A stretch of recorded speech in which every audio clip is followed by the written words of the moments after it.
د تعلیم الفرقان راډیو درنو اورېدونکو سلامونه مې قبول کړئ. هیله لرم چې روغ جوړ خوښ او خوشحاله به یاست. د تعلیم الفرقان راډیو په اووه.9 څپو نننۍ د ځانګړې خپرونې یا ګردي میز کوربه مو زه سیف الرحمن زکي یم. درنو اورېدونکو د نن خپرونې یا ګردي میز موضوع مو ښوونه او روزنه ټاکلې ده. په دې خپرونه کې به د ښوونې او روزنې په اهمیت، د ښوونې او روزنې ترمنځ په توپیر او په ښوونه او روزنه باندې د ټولنې په سمبالولو باندې خبرې وکړو. مولوي عبدالمالک زاهد، جنت الله تنها او صدام حسین صدیقي په نننۍ خپرونه کې راسره میلمانه دي. تاسو ټولو ته ښه راغلاست کوم. مننه، خوشحاله اوسئ. مننه، خیر سره خوشحاله. لومړۍ پوښتنه به له مولوي صاحب څخه پیل کړو. مولوي صاحب، تاسو راته ووایاست د ښوونې او روزنې په اهمیت د اسلام له اړخه بشپړه رڼا واچوئ. نحمده ونصلي على رسوله الكريم، أما بعد، فأعوذ بالله من الشيطان الرجيم. بسم الله الرحمن الرحيم. قال الله عز وجل في القرآن المجيد: اقرأ باسم ربك الذي خلق، خلق الإنسان من علق. وقال رسول الله صلى الله عليه وسلم: إنما بعثت معلما. صدق الله مولانا العظيم وصدق رسول الله صلى الله عليه وسلم. د تعلیم الفرقان راډیو قدرمن همکار صاحب او راغلو میلمنو او ټولو اورېدونکو ته نیکې هیلې او احترامات وړاندې کوم.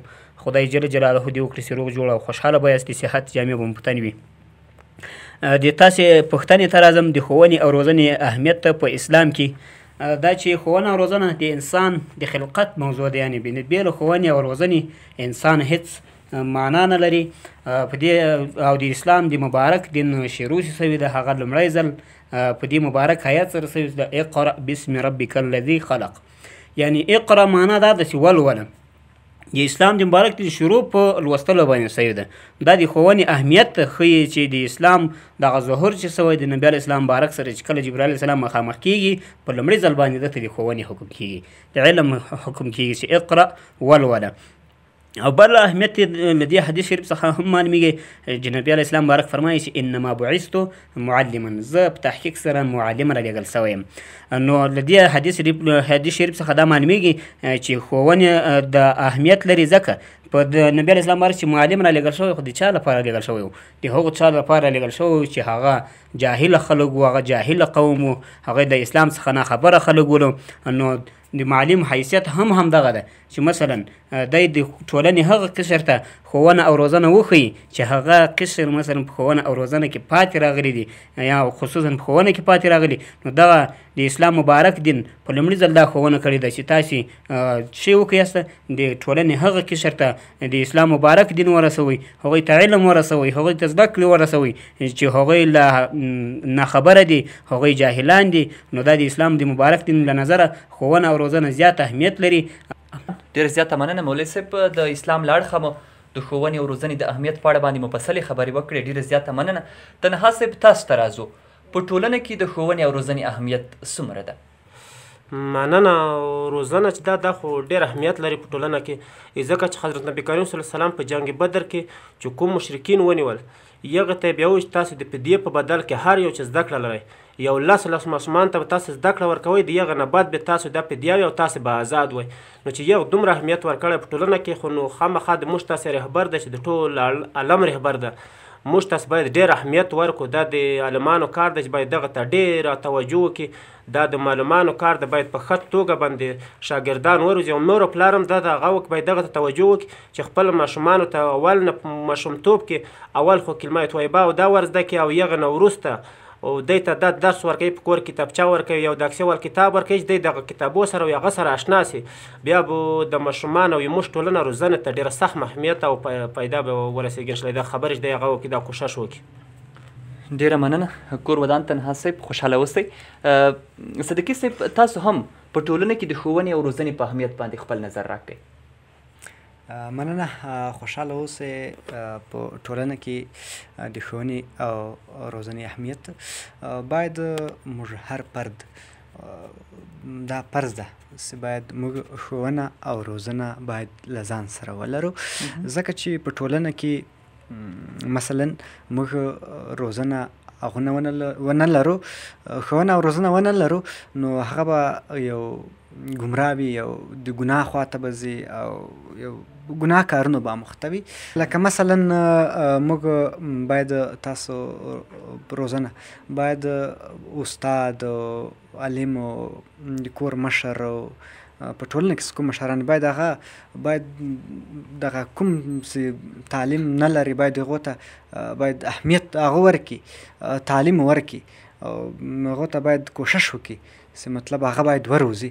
ځکه چې هغه ونه روزي موږ تاسو ټولنه به خرابه وي، موږ تاسو ټولنه به مثال یوې بلې خواته روانه وي، ورې به جنجالونه زیات وي، مشکلات به زیات وي پکې، مثال بدیو سره به مخ یو.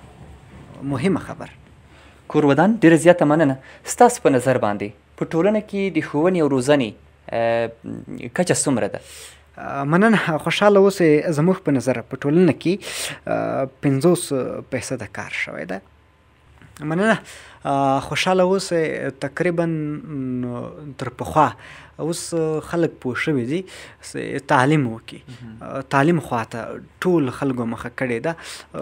ټول به هم یاد نه کوم، مطلب یو 60% هغه په درسونو مخته دي او 40% هغه په تجارت اموخته دي، مثلا خپل کاروبارونه مخ وړي. نو دغو پلرو ته او دغو مندو ته دغو ورونو ته د ما خپله یو شخصي نظر ده چې باید هغه درسو ته وهڅوي، هغه باید روزنې ته ورکړي، هغه باید درسو ته وهڅوي. ځکه مثلا لکه زه چې وایم کوم 60% خلک چې تعلیم کوي مثلا هغه هم کله له خپله دوی مطلب کله چې هغه لیسې ته وړال سي یا مطلب پوهنتون ته وړال سي یا مدرسې ته وړال سي، له هغو ځای چې راغلي نه وي بیرته اتومات موږ تاسو ورته وایو هله کتابونه دې لرې که لاړ شه اوبه ولګوه رشکه راوړه راشه دکان ته راسه او مطلب خپل شخصي کار پې کوو. نو له پلرونو نه مو ډېر خواهش ده چې هغه باید درس ته وهڅوي، تعلیم ته یې وهڅوي، مطلب چې کوم دی درس ته کوم ټیم چې دی مثلا کاروبار ته ورکوي هغه هم باید دوی تعلیم ته ورکړي. کور ودان ډېره زیاته مننه. مولوي صاحب ولې مو په ټولنه کې د ښوونې کچه ټیټه ده؟ لکه صدیقي صاحب یادونه وکړه چې 60% خلک تقریبا درسونه وایي او د پخوا پرتله باندې اوس لا ښه سوي دي، لا خلک درسونو ته زړه ښه کوي. دغه 40% خلک ولې زړه نه ښه کوي؟ د دې خو ډېر لاملونه کیدای شي. یو لامل یې دا ده چې د مور پلار ناغېړي کول دي له خپل اولادونو سره. دوی د خپل اولادونو ته هېڅ متوجه نه وي، حتی د زیږون له وخته بیا تر 7 کلنۍ پورې، له 7 کلنۍ څخه بیا تر بلوغه پورې تر ځواني پورې دوی دغه خپلو ماشومانو ته هېڅ توجه نه ده کړې، نه د تعلیم په برخه کې کړې ده او نه د دوی د روزنې په برخه کې کړې ده. مثلا چې دوی څه کوي، چېرته ګرځي، له چا سره اوسي. او بله وجه دا ده کوم کسان چې مثلا ښوونه او روزنه ورکوي دا ماشومانو ته هغوی په د خپل دنده کې اخلاص نه کوي، چې دا ډېره مهمه ده چې هغه کسان مثلا استادان دي یا نور کسان چې ماشومانو ته ښوونه او روزنه ورکوي اخلاص نه کوي، په دې خپله ښوونه او روزنه کې اخلاص نه کوي. دا یې بله مهمه وجه ده. بله ماشومان ته چا پوه کړي نه دي چې ښوونه څه ده او روزنه څه ده. که چېرته دا ماشومان یو څوک پوه کړي، ښوونه او روزنه ورکړي، دغه ماشومان بیا هېڅکله هم بد اخلاقي ته نه هڅول کېږي. او له ښوونې او روزنې پرته د ماشومانو توجه بلې خواته ډېره اوښتې ده. لکه هغه مثلا د موبایلونه دي، اوس نن سبا د هر ماشوم په لاس کې موبایل ده، غټ موبایل، او له پلار اخیستی وي موبایل ګوري، ماشومان ټول پرې ورکوړی وي. نو دوی چې به دوی څه ښوونه او روزنه ترلاسه کړي؟ یا په موبایل کې فلمونه ګوري، نور ګیمونه کوي په دا موبایل کې، دغو ته یې توجه زیاته سوې ده. دا یې هم بله وجه ده. او بل دا ده چې لوبو ته یې زیاته توجه سوې. له ښوونې او روزنې څخه د ماشومانو توجه دغه کرکټ او والیبال او فوټبال دغو ته زیاته سوې ده. نو د دوی توجه باید دغه ښوونې او روزنې ته زیاته راواوړي. او بل دا د ماشومانو ګرځېدل په کلي کې له هغو ماشومانو سره چې هغه ماشومان مثلا داسې ماشومان چې بد اخلاقه وي، هغوی ته هېڅ تربیه نه وي ورکړل سوي، دا هم دغه ماشوم چې هغه ښوونه او روزنه یې ټیټه ده زیات رول لوبولی شي. او بل دغه د پلرونو له طرفه خپل بچیان چې تعلیم ته نه هڅول کېږي، دکانداري ورته زیات هڅولي دي یا دهقاني ورته زیات هڅولي، په هغو باندې درانه کار نه کوي، هغو باندې شاقه کارونه کوي. دا هم د دې وجه ده چې زموږ د ماشومانو ښوونه او روزنه ټیټه ده. مولوي صاحب محترم، تاسو د ښوونې او روزنې فرق راته ووایاست. ښوونه او روزنه څه فرق لري؟ ښوونه چې ده دا په علم سره ترسره کېږي، د علم له لارې، د علماو له لارې دوی ښوونه ترلاسه کوي، یعنې علم زده کوي. علم چې دا هغه په مکاتب او مدارس او په دوی کې زده کولی شي او روزنه چې دا روزنه مور او پلار هم ورکولی شي که تعلیم ولري که نه ولري ځکه لومړی ځانګړي ماشوم د روزنې چې ده هغه د مور غېږ ده نو مور او پلار هم کولی شي او په ټولنه کې هغه قشر هم کولی شي که هغوی تعلیم ونه لري خو د ښه فکر خاوندان وي هغوی هم کولی شي د روزنه ورکړي او ښوونه د هر چا کار نه ده چې ښوونه یو ماشوم ته ورکړي ښوونه د هغه چا کار ده چې هغه د علم خاوند وي او هغه لکه عالم ده مثلا په ودیسه کې استاد ده په مدرسه کې مولوي صاحب ده په جومات کې امام ده دغه کسان کولی شي چې ماشوم ته ښوونه ورکړي. کورودان ډېره زیاته مننه مولوي صاحب خوشحاله اوسئ. تنها صاحب تاسو راته ووایاست د ښوونې سره روزنه څومره مهمه ده؟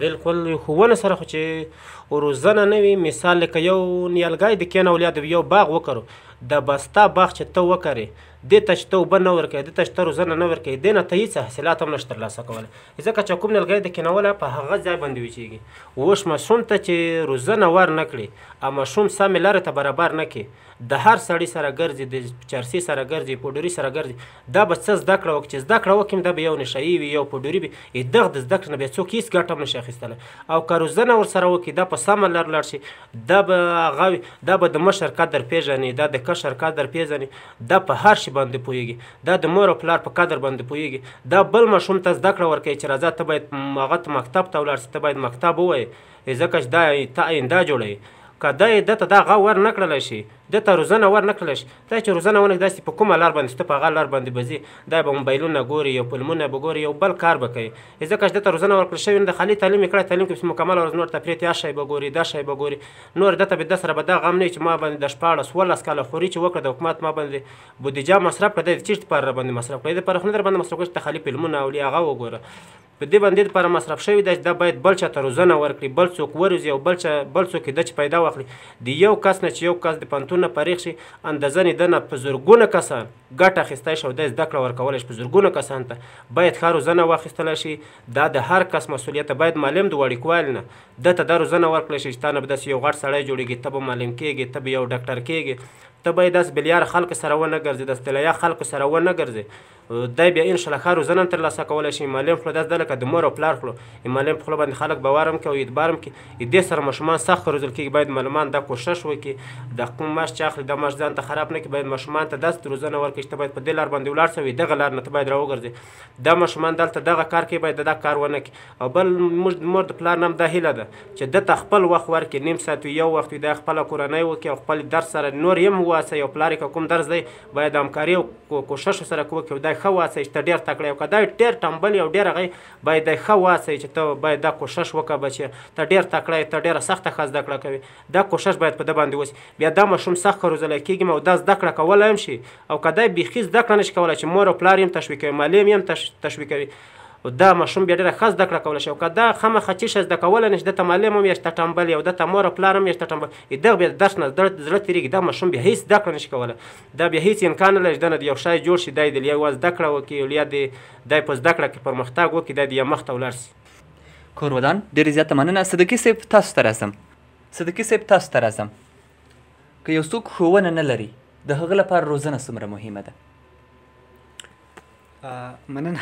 خوشحاله اوسئ که یو څوک ښوونه ونه لري د هغه لپاره روزنه څومره مهمه ده هغه لپاره په سلو کې 100% روزنه مهمه ده هغه باید وهڅول شي د روزنې په طرف د ښوونې په طرف مور پلار په کور کې ورور حق لري چې باید هغه ته ووایي او هغه د روزنې پخوا مثال وهڅوي هغه چې روزنه ونه لري په ټولنه کې روزنه ونه لري مثلا اول ځان درښیم زه چې په ټولنه کې روزنه ونه لرم نو حتما به هغه له ما سره هغه د کلي ماشومان هم خراب وي مثلا ملګري در واخله هغه به له ما سره هم خراب وي ځکه زه به نه یم روزل شوی او کله چې زه روزنه ولرم یا ښوونه ولرم نو زما څوک چې ملګري دی په کلي کې کلیوال دي ماشومان دي چې هغه د ما خواته راځي هغو ته یوه ښه روزنه کم یوه ښه ښوونه به ورته کم او چې زه ښه روزنه او هغه ونه لرم نو هغو ته به زه بیا څه شی ورته وښایم. کورودان ډېر زیاته مننه. د بلې پوښتنې په توګه باندې ښه ښوونه ورکول په ټولنه کې کوم مثبت تاثیرات لري؟ مننه خوشحاله اوسئ.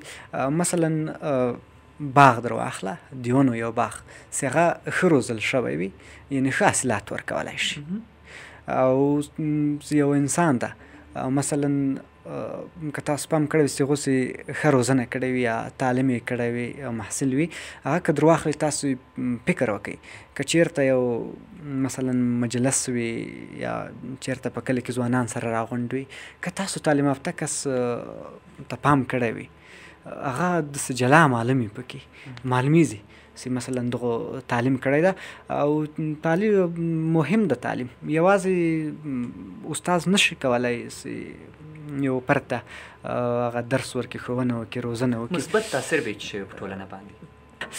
خوشحاله اوسئ، یو چاته ښوونه کولی سي، یو څوک رهبري کولی شي، یو چاته یوه ښه نیکه لار ورښولی سي، یو نیکه مشوره ورکولی سي. د ښې ښوونې تر څنګ لکه صدیقي صاحب یادونه وکړه چې په ښې ښوونې او په ښه تعلیم کولو سره یو څوک ټولنه هم رهبري کولی سي، یو چاته خیر ښېګڼه هم رسولی سي د خپلې ښوونې په واسطه باندې. ښه روزنه ورکول په ټولنه باندې البته کوم مثبت تاثیر لري؟ خوشحاله اوسئ. ښه روزنه ورکول په ټولنه کې انسان دغه ماشوم د عزت خاوند جوړوي، نو دی به په خپله هم عزتمن وي او دی کولی شي نورو ته هم د خپلې روزنې دا کومه چې ده ترلاسه کړې ده نو د نورو هم عزت وکړي.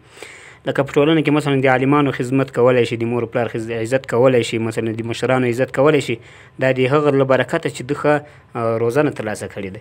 او بل په ټولنه کې مثلا که ماشومان چې ښه روزنه ترلاسه کړي په ټولنه کې جهل ختمیږي. ماشوم دغه په ټولنه کې دا ماشومان چې کوم ناوړه اعمال کوي دا ختمیږي د دې ښې روزنې په برکت باندې. او په ټولنه کې ماشوم د خلکو قدر او احترام پیژني، د هغوی عزت پیژني او ماشوم کولی شي چې د خپل مور او پلار خدمت وکړي. ماشوم کولی شي چې په ټولنه کې په کلي کې د یو بل مسلمان خدمت وکړي او بل په ټولنه کې د نورو ماشومانو باندې دا د ده ښه روزنه ترلاسه کول دا ډېره ژوره اغېزه کوي. ځکه نور ماشومان چې د ده ښه اخلاقو ته وګوري، ښې روزنې ته وګوري، هغوی ماشومانو کې په خپله مثبت تاثیر رامنځته کېږي.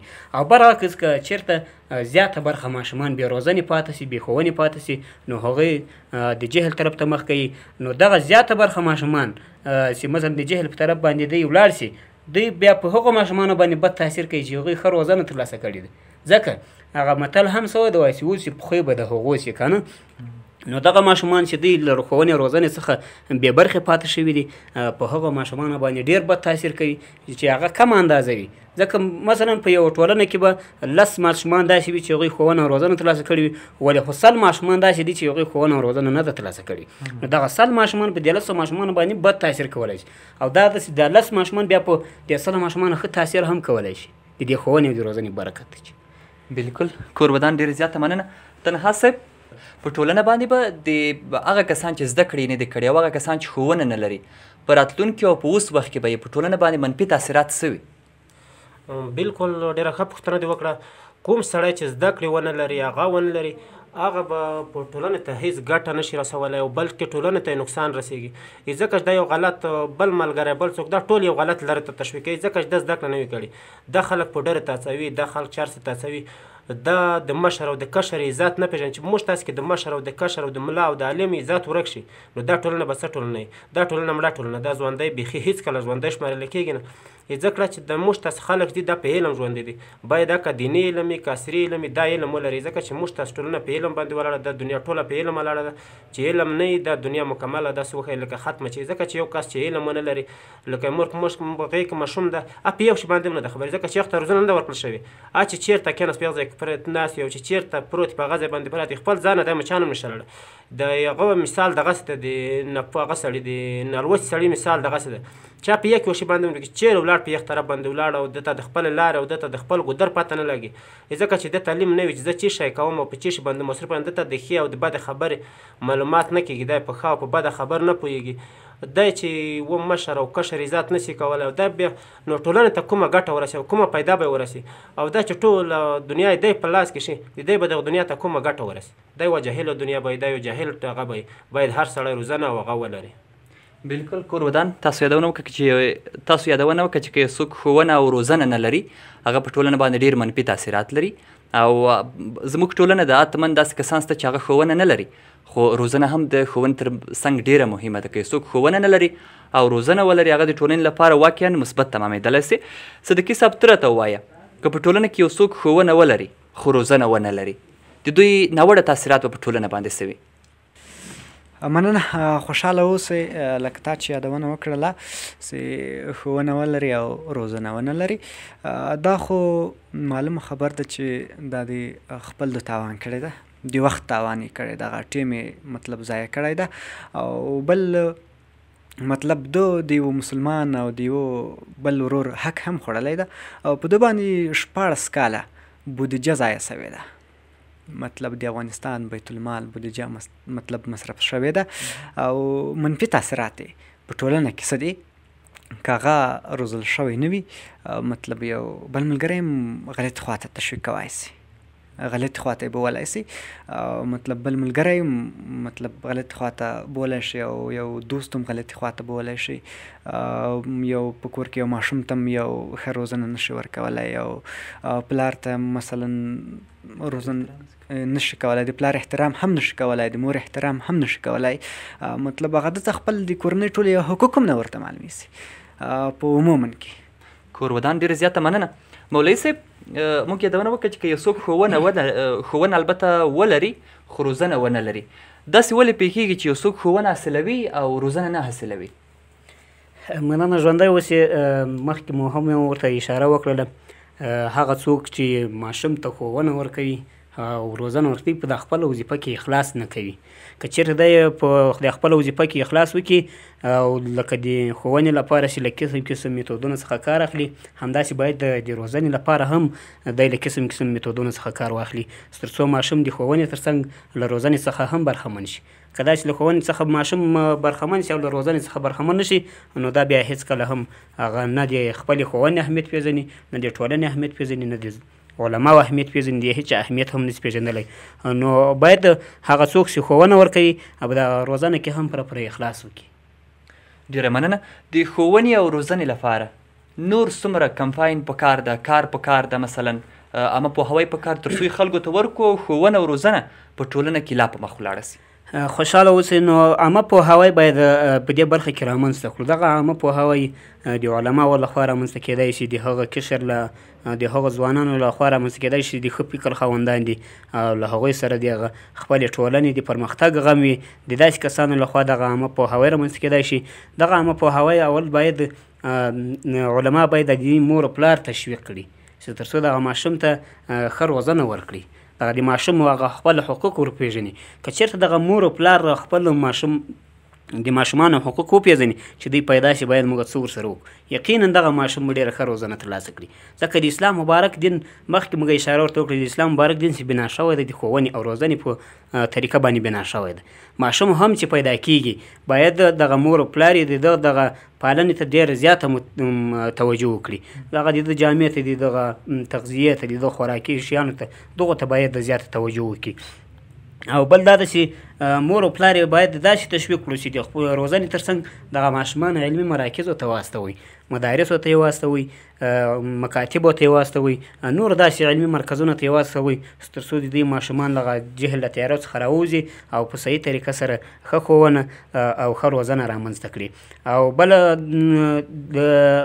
کولی شو چې ښوونه او روزنې ته داسې کار وکړو چې عامه پوهاوی د رسنیو له لارې رامنځته شي، ځکه رسنۍ هغه څه دي چې په هر کور کې اورېدلی کېږي. نو که مور او پلار مثلا د عالم څخه پوښتنه نشي کړی، یا ماشوم د ماشوم له استاد څخه پوښتنه نشي کړی، دغه رسنۍ هغه څه دي چې دوی مثلا په دغه خپله کوټه کې دغه راډیو لري، ټلویزیون لري، هر څه چې لري. نو که چېرته دغه رسنۍ یا د ټلویزیون وال دغه په دغه خپل هغه کې د رسنیو له لارې عامه پوهاوی رامنځته کړي، نو یقینا هغه د موږ کومې خویندې میندې چې په کورو کې دي هغوی به خپلو اولادونو ته نوره هم زیاته توجه وکړي. ډېره زیاته مننه. کور ودان مولوي صاحب، خوشحاله اوسئ.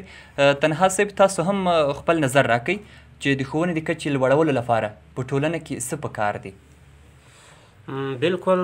ټولن د موږ تاسې د افغانستان خلک چې دغه ډېره توجه چې ورکوي، پوهه خلکو ته یې ورکوي، لکه عالمان شو، معلمان شو، دا باید په کلي کې عامه پوهاوی دغه رامنځته کړي. او باید معلم خپل شاګردان ته ووایي چې تاسو د خپل کلي کې چې ماشومان وینئ بل شی وینئ دغه ته دغه خبره وکړئ چې تاسو درس ووایئ درس کې تاسو ډېره ګټه ده او بلکې عالمان دا کار کولی شي په کوم ځای کې بیان کوي او یا تقریر کوي دی خپل هغه ته دا خبره وکړي خو کلیوالو ته او عزیزانو ته ټول د په خبره باندې پوهېږي ځکه چې موږ تاسې خلک ملا ته ډېر غټ احترام او قدر لري د یوه غټ احترام په سترګه باندې ورته ګوري دی مور پلار باید دغه ته تشویق کړي چې هغه دا ماشوم باید په هغه باندې وروزي تعلیم ورکړي او زده کړه ورکړي ځکه چې مور او پلار باندې درې حقوق ماشوم لري ځکه چې یو به ور نه مور باندې ږدي بیا به یې ده ښه روزنه کوي د حق دی ورباندې باید د مور او پلار د روزنه ښه حق اراده کړي دا د عالمان ورته ویلی چې دا خبره ورته کولی چې د مور زوی ته ښه روزنه ورکړه دا که په مدرسه کې ورکوي او که په مکتب کې ورکوي که په هر یو ځای کې باید ته ښه روزنه ورکړي روزنه خو ملایان دا کار کولی شي او بلکې دا کوم پوهنتون استادان چې دي او یا د پوهنتون شاګردان چې دي دغه هم دا کار کولی شي ځکه چې دا کلیوال دغه خبره باندې باور کوي چې دا ورته د زده کړه داسې اهمیت لري داسې ګټه لري داسې یو ځای ته زه که ورسېدم او داسې ځای ته ځان کې رسولی شم ته باید بچی دغه تشویق کړي چې تا بچی هم درس ووایي ځکه لکه ما چې ویل ما خلک څومره قدر عزت کړي موږ تاسې خپله د پوهنتون د رئیس او یا د پوهنتون د استاد او یا د معلم څومره قدر او عزت کوو دا چې په کلي کې دا خبرې وکړي چې تا د بچي به هم داسې قدر او دا رقم عزت به خلک په ستره سترګه ورته ګوري په غټه سترګه به ورته ګوري بیا په دې طریقه باندې ما په هوای ډېر ښه رامنځته کېدی شي ډېره زیاته مننه تنها صاحب کور ودان چې د ښوونې د کچې لوړولو په اړه باندې مو د عامه پوهاوي په اړه باندې خبرې وکړې صدیقي صاحب د ښوونې تر څنګ روزنې ته څنګه کار کولی سو ځکه موږ یادونه وکړه چې ښوونه او روزنه د یو لپاره لازم او ملزوم دي ځکه که یو څوک ښوونه ولري او روزنه ونه لري دا هم بې معنا ده نو تو خپله راته وایي چې د ښوونې تر څنګ روزنې ته څه ډول کار کولی سو مننه خوشحاله اوسئ هغه غټه وسیله چې ده نو علما لرو استادان لرو په کور کې مور پلار لرو په کلي کې مشران لرو نو غټه وسیله یې هغه ده او مطلب پوه کسان لرو موږ تاسو اوس په ټولنه کې باید هغه کار ورته وکړي له هر نګاه چې باید علما خپلو مدارسو کې یعنی مطلب چېرته چې تقریرونه کوي باید ورې ټولو ته مطلب دغه پوهاوی ورکړي او مطلب استاز د په سم کې خپل شاګردانو ته د پوهنتون استاز خپلو محصلینو ته مور پلار په کور کې خپله هغه د کومه کورنۍ چې د اولادونه چې دی هغو ته او د کلي مشر باید په کلي کې ځوانان کشران ماشومان په جمعیت کې ټولو ته دغسې کار باید ورته وکړي په ټولو سره په ګډه سره باید ټول کار ورته وکړو ډېره مننه مولوي صاحب د ښوونې ورکول یا د ښوونې په برخه کې کار کول تر څو راتلونکې ټولنه په ښوونه باندې سمبال سي دا د چا مسؤلیت دی مننه خوشحاله اوسئ د ښوونې او روزنې ورکول په لومړي سر کې د ماشوم د روزنې لپاره د مور او پلار مسؤلیت ځکه مخکې موږ اشاره ورته وکړه چې د مور او پلار چې ده د ماشوم لپاره د روزنې لومړی زانګو ده چې دوی مثلا په دغه خپله زانګو کې ماشوم په ښه تربیه سره وروزي ځکه د ماشوم اکثره وخت یعنی زیات وخت په 24 غنټې کې وخت تېروي هغه له مور او پلار سره تېروي د کورنۍ له نورو غړو سره تېروي نو په لومړي سر کې باید د ماشوم د روزنې ته مور او پلار زیاته توجه وکړي او د کورنۍ نور غړي مثلا د ماشوم روزنې ته زیاته پاملرنه وکړي او بل مسؤلیت د علماو ده علما باید دغه خپل علم د علم په اخلاص سره د خلکو ته ورسوي داسې ورسوي مثلا چې د ماشوم حقوق دغه خپل ماشوم حقوق د خپل منبر له لارې بیان کړي چې د ماشوم مثلا د روزنې کوم حقوق دي او د ښوونې کوم حقوق دي نو علما کولی شي چې دوی د خپل علم د منبر له لارې عامه پوهاوی رامنځته کړي تر څو د ټولنې کې ښوونه او روزنه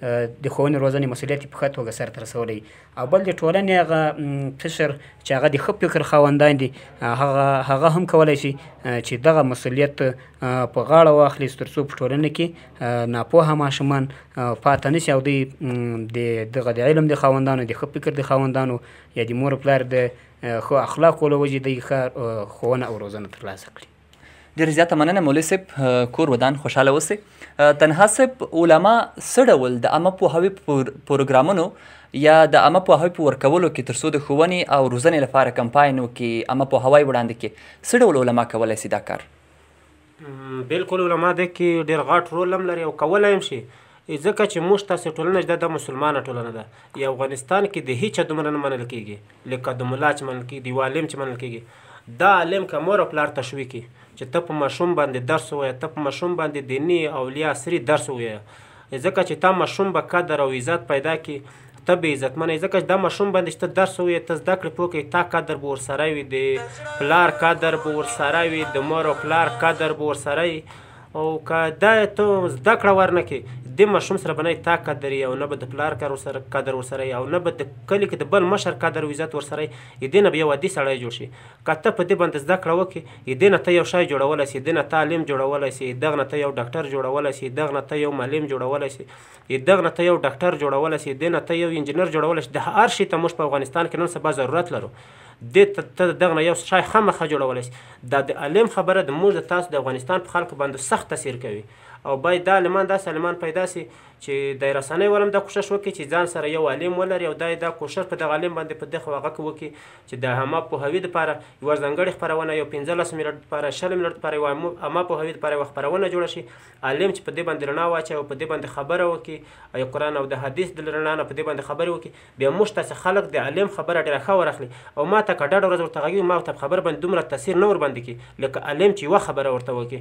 موږ ته سره د عالم ډېر قدر هم د خدای د قدر نصیب هم کوي، ځکه چې او نبي کریم صلی خپل وارثان ورته ویل عالمانو ته باید موږ تاسې قدر هم کوو، او د موږ تاسې سره قدر هم ډېر دی د عالمانو. عالمان دا طریقه باندې کولی شي، دا کومه ورځ باندې درس کوي، په ورځ باندې دی په دا درس کې باید دا خبره وکړي چې موږ تاسې باندې د ماشوم چې دی دا حق لري چې دا موږ تاسې یا دیني مدرسې ته ولېږو یا مکتب ته ولېږو، چې د دغه نه یو شی جوړ شي او په راتلونکي کې خپل مور او پلار د غاړه غضب نه شي. ځکه چې دا بچی که ته وروځې او دا ته که مړ شي، دا بچی که وروسته په لمونځ کې که اودس کې او که دا بل چاته درس ورکوي، دا درس شوه لکه صدقه جاریه تر ورځ تر محشره پورې به په تا پسې ثواب رسي. او که دا بچی ته ونه روزې، دغه ته زده کړه ورنه کړې، دا بچی که وروسته پاتې شي، دا که کوم ګناهونه کوي، دې ګناهي کفاره به تا یې او تا پسې به دغه ګناهي هغه خامخا رسېږي. ځکه چې دا تا په ښه طریقه روزلی نه ده، تا دغه ته ښه عامه پوهاوی نه ده ورکړی. ډېره زیاته مننه تنها صاحب کور ودان چې د علماو مسؤلیت مو د عامه پوهاوي په اړه باندې بیان کړ تاسې چې باید دوی څه وکړي. صدقي صاحب د کورنۍ او ټولنې مشران باید د ښوونې او روزنې لپاره څه ډول فعالیت او څه ډول خپل مسؤلیت په مخ باندې یوسي؟ مننه. خوشحاله اوسئ. په کورنۍ کې مور پلار هم کولی شي چې ښوونه روزنه ماشوم ته ورکړي، او ماشومان باید د درسونو ته وهڅوي. د مور پلار د کورنۍ ټول مشران او مشران باید په خپله ټولنه کې باید ځوانانو ته عامه پوهاوی ورکړي. لکه مثلا دوی په جماعتونو کې یا په کلي کې، مثلا په کلیو کې موږ ته ځوانان وینو چې مطلب دوی ټول سره راټول او چېرته ټوکې کوي، ټکالې کوي، مجلس کوي. باید دوی له هغو مجلسو څخه راوګرځوي د پوهاوي خواته، د روزنې خواته باید دوی کار ورته وکړي. په جومات کې باید یو توصیه ورته وکړي، خبره ورته وکړي. مطلب په کلي کې باید دوی خپل زمن ورونه باید ټول درسو ته وهڅوي، تشویق یې کړي. باید د دوی باید دورې پوهنتون ته پسې ورسي، مثلا لیسې ته پسې ورسي، مدرسې ته پسې ورسي. ورې د دوی له استاد نه پوښتنه وکړل شي، دوی له استاد نه، دوی له مدیر نه، مثلا دوی سرمعلم نه، باید دوی تشویق باید وسي. باید دوی نور هم درسو ته وهڅوي چې مثلا دوی زړه ماتېږي، دوی په ځای چې زړه یې مات سي، باید دوی ته هغو ته ډاډګیرنه ورکړي. په کلي کې یوازې خپل زوی ورور ته نه، باید په کلي کې یا په ټولنه کې کوم ځوانان لرو، ماشومان لري، هغه ټولو ته. او له مشرانو مې دا یوه غوښتنه هم ده، اوس موږ تاسې په کلیو کې وینو چې مثلا غربت کچه ډېره ده. دوی نه غوښتنه دا ده چې مطلب ځینې کسان دي مطلب هغه له درسونو پاتې دي، یو کوم بل کاربار مصروفه دي، یا د غربت له وجې نسي کولی چې مثلا درسو ته لاړ شي. باید دوی د هغو لاسنیوی وکړي، باید د هغو دوی لاسنیوی وکړي، باید د هغه وهڅوي درسو ته. ښه، کور ودان ډېره زیاته مننه. مولوي صاحب تاسو مخکې په خپلو خبرو کې یو ځل یادونه وکړه چې اکثره کورنۍ دي خپل ماشومان دهقاني او ځینو کاروبارونو ته استوي، خو درس ته یې نه استوي. څنګه دغو کورنیو ته یو پوهاوی ورکولی سو چې دوی خپل ماشومان یا خپل ځوانان د دهقاني او کاروبار تر څنګ زده کړو ته هم ولیږي؟ ژوندی اوسي، خوشحاله اوسي. نو مخکې مو هم ورته اشاره وکړه چې لومړی باید د دوی دغه مور او پلار دې ته تشویق شي چې د علم اهمیت د مور او پلار ته ور وښودل شي. د علم ارزښت، د ښوونې د روزنې اهمیت او ارزښت چې کله د دوی مور او پلار ته وښودل شي، نو یقینا هم چې دوی دغه خپل ماشومان بیا خپلو علمي مراکزو ته لیږي. نو تر ټولو لومړی کار باید د دوی په مور او پلار باندې همدا کار وشي چې د علم ارزښت ورته وښودل شي. دغه کسان چې دوی ماشومان دهقاني ورته لیږي، نورو کاروبارونو ته لیږي، د علم مراکزو ته نه لیږي، دا د علم له ارزښت څخه بېخبره دي، دا د ښوونې او روزنې له اهمیت څخه بېخبره دي. که چېرته په دغه باندې خبر کړل شي، نو یقینا هم دوی بیا خپل اولادونه دا کاروبارونو ته یا دهقاني ورته نه هڅوي. بلکل. کورودان ډېرې زیاته مننه. د وروستۍ پوښتنې په توګه مولوي صاحب له تاسو څخه د ښوونې په مرکزونو کې استادان باید څومره د ښوونې تر څنګ د روزنې په ورکولو باندې هم ټینګار وکړي؟ استادان باید دغه خپل وظیفه کې په له پوره اخلاص څخه ګټه واخلي. لکه څنګه چې دوی ښوونه ورکوي ماشوم ته د کتاب له مخې، دا همدارنګه باید روزنه هم ورکړي، او د روزنې لپاره دوی باید له بېلو بېلو لارو، له بېلابېلو میتودونو څخه کار واخلي. لکه عملي میتود، لکه یو شاګرد ته چې ته اوس مثلا دا روزنه ورکوي چې سلام باید څه رقم واچول سي، خوراک باید څنګه وشي، نظافت ته باید څنګه توجه وشي. که چېرته استاد راولاړ شي او دغه سلام په عملي توګه په سیم کې شاګردانو ته وښیي، مثلا ورسي سیم ته چې ورته وایي شاګرد چې دا رقم سلام بچي لکه زه چې یې اچوم، یا مثلا شاګرد ته به په یو مجلس کې دا رقم کښېني، هغه د کېناسته اداب په عملي بڼه ور وښیي. یا مثلا شاګرد ته به مثلا په دغه د خوراک آداب دا رقم، د خوراک ته به دا رقم کښېني، دا رقم به خوراک کوي، په عملي بڼه یې ور وښیي، په دې سیم کې ور وښیي. او یا مثلا د ټولنې له وګړو سره چارچلند ور وښیي، نو یقینا دا به بیا د شاګرد په روزنه باندې ډېر مثبت تاثیر وکړي. کورودان ډېره زیاته مننه له ټولو ګډون کوونکو، له ښاغلي مولوي صاحب عبدالمالک زاهد جنت الله تنها او صدام حسین صدیقي څخه چې راغلی او له موږ سره په خپرونه کې ګډون وکړه. د خپرونې په وروستۍ برخه کې تاسو که غواړئ یو پیغام اورېدونکو ته ورکړئ، کولی سئ. خوشحاله اوسئ. بس زه به دا پیغام ورکړم اول د دوی مور او پلار ته چې مور او پلار مثلا اول خو چې دوی دغه ماشومان دنیا ته راوړي، دوی باید په دې باندې هم فکر وکړي چې دا ماشوم ښوونه غواړي، دا ماشوم روزنه غواړي، په دې باندې باید فکر وکړي. داسې نه چې مثلا خالص ماشوم دنیا ته راوړل دا د دوی مقصد وي. ماشوم دنیا ته راوړلو مقصد نه معلوم دي، د اسلام مبارک دین ورته ښودلی دي. نو له ټولو نه مو خواهش دا ده چې خپل اولادونه په صحیح طریقه سره د اسلام په چوکاټ کې په ښو ښایسته اخلاقو سره وروزي، او د ټولنې قشر ته مو دا د ځوان قشر نه مو دا غوښتنه ده چې په ټولنه کې د موږ دغه ټولنه زیات له ناخوالو سره مخامخ و مخ کې، یعنې له علم څخه بې برخه وه. دوی د دغو ماشومانو ته د علم د ښوونې او روزنې یو کار برابر کړي. دوی دغه ځوانان باید د دغو ماشومانو لپاره داسې یو طریقه برابره کړي چې دغه ماشومان د ښوونې او روزنې څخه برخمن شي، تر څو دا د ماشومانو وخت هم نه ضایع شوی او په ټولنه کې مو یو ښه نسل روزلی وي. مننه. خیر اوسې. موږ افغانستان خلک ډېر بېوزله ده، ډېر غریب ده. نور په دې باندې مولوي صاحب مکمله خبرې وکړې، خو ما د ځینو کلیوالو څخه دا هیله ده چې اکثریت کې د موږ خلک بیچاره ده، واړه ماشومان د کار او د روزګار دپاره لږي مشکل نشته، کار او روزګار دې وکړي. خو د ځینو کلیوالو څخه د ما دا هیله ده چې دی وس او توفیق لري، په دا کلي کالمان سته، په دا کلي کې موږ تعلیم یافته خلک سته، باید دې دپاره د مازدیګر د ماسپښین په دغه ټیم کې یو ښوونځی خلاص کړي. که دی کار کوي د مازدیګر نه وروسته چې دا ماشومان په درس باندې مخته سي او درس سره مینه پیدا سي، دا د مازدیګر نه وروسته بیا په د کلي کې درس شروع سي او درس ووایي، دا به دغه مشرانو ثواب هم او د کار به صدقه جاریه مې ځکه چې تر ورځ تر محشره پورې به دغه کار ثواب په ده پسې رسېږي. ډېره زیاته مننه. کورودان له ټولو اورېدونکو نه مننه چې د خپرونې له پیله تر پایه راسره واوسېدل. زموږ په نننۍ ګردي میز کې راسره میلمانه د علماو په نمایندګي مولوي عبدالمالک زاهد، د مشرانو په نمایندګي جنت الله تنها او د ځوانانو په نمایندګي صدام حسین صدیقي راسره وو چې د ښوونې او روزنې په اړه باندې مفصل معلومات او بشپړ بحث راسره وکړ. بیا هم مننه له ټولو اورېدونکو چې راسره واوسېدئ. تر یوې بلې خپرونې ما سیف رحمان زکي او ټولو میلمنو ته راکړئ په همدې ځای اجازه. ښه وخت ولرئ. د خدای په امان.